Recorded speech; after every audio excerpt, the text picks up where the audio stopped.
চলুন আজকে একটা মোগলাই পরোটা করে দেখাচ্ছি। রবিবার তো মাংস আছে, সেই মাংসের থেকে একটুখানি রেখে দিয়েছি। তো দেখো মাংসটাকে আমি গোলমরিচ আর নুন দিয়ে সিদ্ধ করে নিয়েছি। তো কীভাবে মোগলাই পরোটা মাংস দিয়ে করছি আপনাদের সাথে শেয়ার করছি। তো এইখানে দেখো মাংসগুলো আমি এখানে দিয়ে দিচ্ছি।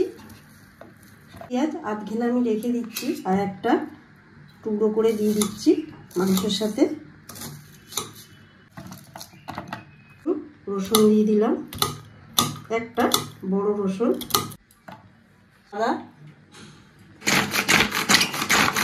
দেখো পুরো মাংসটা গ্রেট করা রেডি হয়ে গেছে।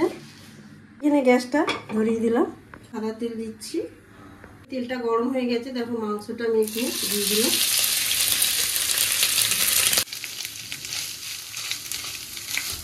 দেখো অল্প একটু লঙ্কা গুঁড়ো দিচ্ছি, সামান্য একটু জিরের গুঁড়ো, হলুদের গুঁড়ো। ভালো করে এগুলোকে একটু মাখবো। মাংসটা ভালো করে ভাজা ভাজা করে নিয়েছি, বেশি সময় লাগলো না, 10 মিনিটের মতন সময় লাগলো। এবার গ্যাসটাকে আমি বন্ধ করে দিলাম। মাংসটা ঠান্ডা হয়ে গেছে। আধখানা পেঁয়াজটা আমি ছোট ছোট টুকরো করে নিয়েছি, একটু ধনেপাতা, পাতিলেবু একটা আধখানা, এখানে দিলাম একটা ডিম ভেঙে। এবার যারা 2-3টে পরোটা করবে, আমি এখানে 2টো পরোটা করব তাই একটা ডিম লাগছে। একটু নুন, একটা কাঁচা লঙ্কা মাখাবো। এবার মাংসটা ওই ডিমের সাথে দিয়ে দিলাম। খুব সহজে তাড়াতাড়ি এটা হয়ে যায়। এখন সব শীত, এটাকে ভালো করে মাখাবো। ময়দাটা মাখবো।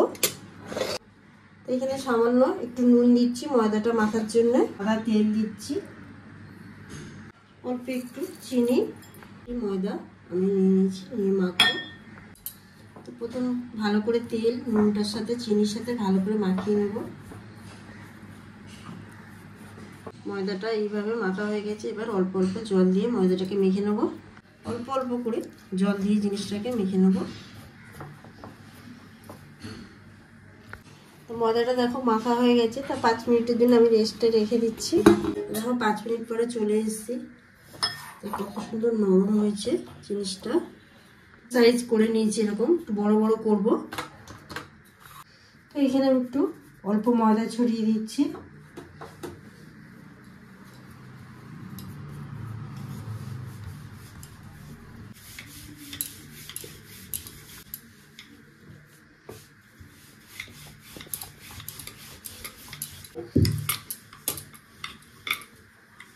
দেখো কতটা পাতলা হয়েছে, বড় সাইজের। চিলি সসটা আমি দিয়ে দিলাম একটু, দিয়ে গ্যাসটা ধরিয়ে দিলাম। তো দেখো আমি এখানে 2খানা করছি।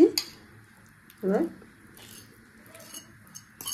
তো চামচ দিয়ে দিয়ে ভালো করে চারিদিকে এরকম সেট করে দিতে হবে।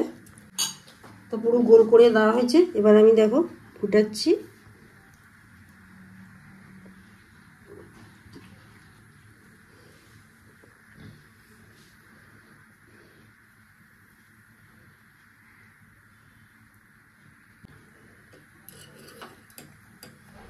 তো এইভাবে আরেকটাকে ফোল্ড করছি। তারপরে হালকা করে একটু দেখো এরকমভাবে বেলে দিলেই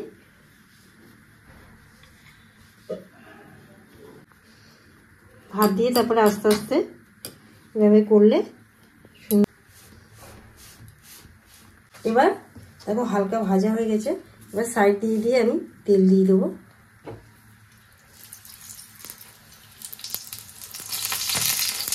তারপরে উল্টে পাল্টে এইভাবে ভালো করে ভেজে নেবো। দেখো গ্যাসটাকে সিমে ভাজতে হবে ভালো করে। এটা সিমে আস্তে আস্তে ভাজা হচ্ছে। আর এইদিকে আমার বেলা হয়ে গেছে। এটা কতটা পাতলা হয়েছে বুঝতেই পারছো। তো এবারে আরেকটা বানিয়ে নিচ্ছি। তো দেখো এটা পুরো হয়ে গেছে বিছানো। তো দেখো কিভাবে ভাঁজটা করছি। এখানে একটু ধারে ধারে জল দিয়ে দিচ্ছি। এটা একটু বেলে রেখে দিয়েছিলাম, দিয়ে দেখো এইভাবে মুড়ে দিলে রেডি মোগলাই পরোটা। এটা অল্প তেলে করছি, চারপাশ দুটো এইভাবে এরকম ধরলে হয়ে যাবে। দেখো দেখো এটাকে এখন আমি একটু তুলে নিচ্ছি, নিয়ে আর একটা ওটা ভাজা করছি। দেখো আর একটা দিয়ে দিলাম।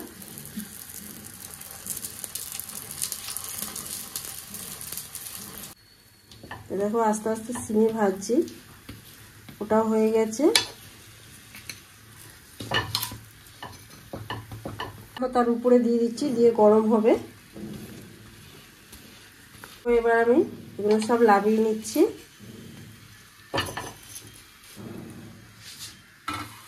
ওটা গরম ছিল, আর এখানে দেখো একটু কারি পাতা দিচ্ছি। আর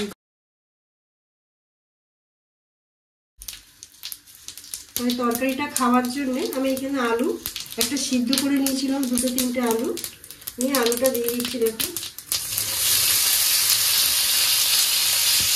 একটু অল্প একটু হলুদ দিচ্ছি, আলুগুলো একটুখানি লঙ্কার গুঁড়ো দিয়ে দিচ্ছি, টমেটোর সস দিয়ে দিচ্ছি।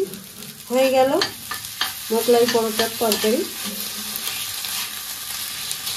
তা পুরো দেখো সব একদম রেডি হয়ে গেছে। আর দেখে যদি ভালো লাগে এরকম ঘরোয়া পদ্ধতিতে মোগলাই পরোটা আপনারাও বাড়িতে বানান। আর পদ্ধতিতে আমি কীভাবে বানালাম আমাদের সাথে শেয়ার করলাম। আর দেখে যদি ভালো লাগে অবশ্যই চ্যানেলটাকে সাবস্ক্রাইব করবেন, লাইক করবেন, কমেন্ট করতে ভুলবেন না। আপনারা